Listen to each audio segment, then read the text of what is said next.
We have an ABC 7 News I-Team investigation. You might remember the story of the 12-year-old Maryland boy, Diamante Driver. He died from a brain infection that was caused by tooth decay, which is the most untreated of all children's diseases, by the way. Well, now a 5-month-long investigation by the I-Team's Roberta Baskin reveals that children on Medicaid who visit 2 Washington area clinics are suffering pain for profit. Roberta? It's true. What we saw and heard is really difficult to imagine. Frightened children separated from their parents, crying for their mothers while strapped into restraining devices.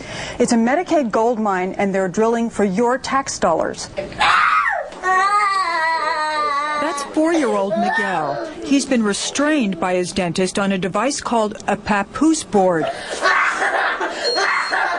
And Miguel's mother isn't allowed to watch. That's the policy at Small Smiles. Not that we are doing anything wrong, but as a parent, you wouldn't want to see your child strapped up like that. Dr. Aldred Williams manages Small Smiles clinics in Langley Park, Maryland, and the district. He says they use papoose boards on small children about half the time. Is part of it so that you can get them in and get them out quickly? Yes, that would be part of it, because you could potentially spend 2 hours on a kid who's not stabilized and moving around. That's not cost productive for us. But more than a dozen dentists we surveyed said papoose boards are rarely, if ever, used. I have never used a papoose board. Never? Never. Now watch how the dentist gets Miguel to open his mouth. She pinches his nostrils, forcing his mouth open. A practice most dentists abandoned years ago. Is that an acceptable treatment? I don't personally use it, but some dentists do. Dr. Thomas Kim is a pediatric dentist. She's holding his nose shut to get his mouth open. That's not acceptable. I think they can do this because their parents are not presenting in this room. At Small Smiles, parents are not allowed to stay with their child. They are told they must stay in the lobby, and the sign says it's because of federal patient privacy regulations. If you can imagine a clinic seeing 80, 85 patients in a day, and all of their parents are back roaming around all over the clinic, it is a violation. But in fact, no such regulations exist. Small Smiles is doing a business most dentists won't, treating children on Medicaid. The government reimburses less for dental care than private insurance, but Small Smiles makes up for it on volume. In fact, we've submitted so many claims to one particular managed care organization that they threw up the white flag and says, okay, you don't have to pre-authorize anything, just do the work, so we flooded the system. There are 63 of these Small Smiles clinics across the country, with nearly 3 new ones opening every month. They're all managed by a company named Forba, For Better Access. Dentists and staff are sent to their Colorado offices for training. Our trained professionals make kids feel safe and comfortable. But none of the Maryland, Virginia, or district clinics has a single trained pediatric dentist on staff. Former Small Smiles dental assistant Deborah McDaniel says she was fired for objecting to the way children were being handled. They wanted us to tell parents that they needed services on teeth that were healthy. And they were healthy and they didn't need it. Others say they quit because Small Smiles promotes profit over compassion. The bonus range from $500 to $1,500 a month. That's a lot of money. That's a lot of money. And to me, that's like hush money. The I-Team learned there's a bonus system for converting patients from a checkup to major procedures on the same day. It's a competition throughout the country to see who can convert the most patients. Not give the patients the most care, get them in that back operating room with as many baby root canals or crowns as possible. That's all you hear through the office is bonus, bonus, bonus. The more crowns we put on, the bigger our bonuses. With a ridiculous production of $7,000. We can't stay in business making $7,000.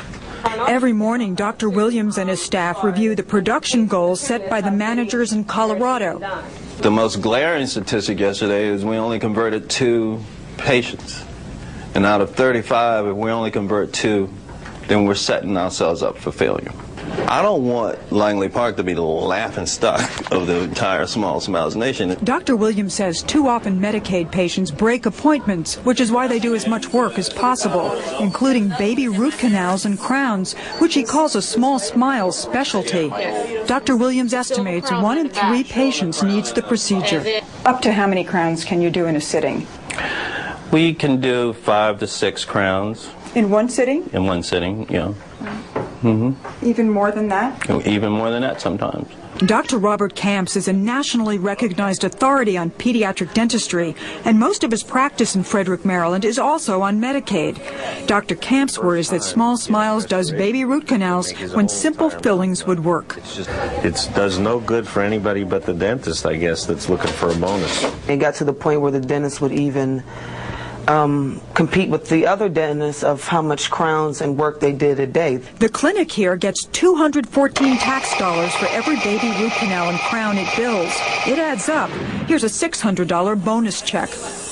Now, I understand that there was a contest for the conversions and that you won here at Langley Park. Langley Park won. What did you win? A trophy. For doing conversions? Yes. And bonuses? And yeah, there was a bonus too. Trina Crosby says multiple procedures can be traumatic for small children. They're sweating. Sometimes they urinate on themselves. They'll throw up. They teach us how to turn them to the side, suction the throw up out, flip them back over because, mind you, they're still strapped down. Former dental assistants also say they routinely took x-rays they were not certified to do. Yes, constantly. Daily basis. Are you certified in Maryland to give x-rays? No, I'm not.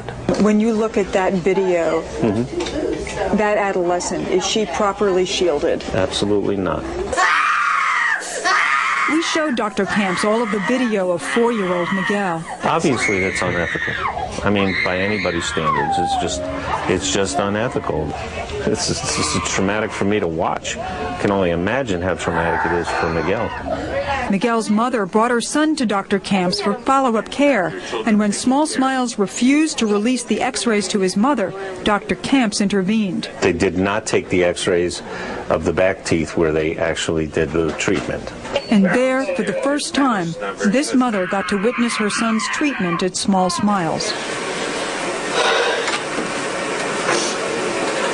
But despite the assembly line feel at Small Smiles, Dr. Williams insists they're providing a vital service to children who often don't get regular checkups and generally need more treatments. We aggressively treat these children to eliminate disease in their mouth. Small Smiles makes no apologies for that.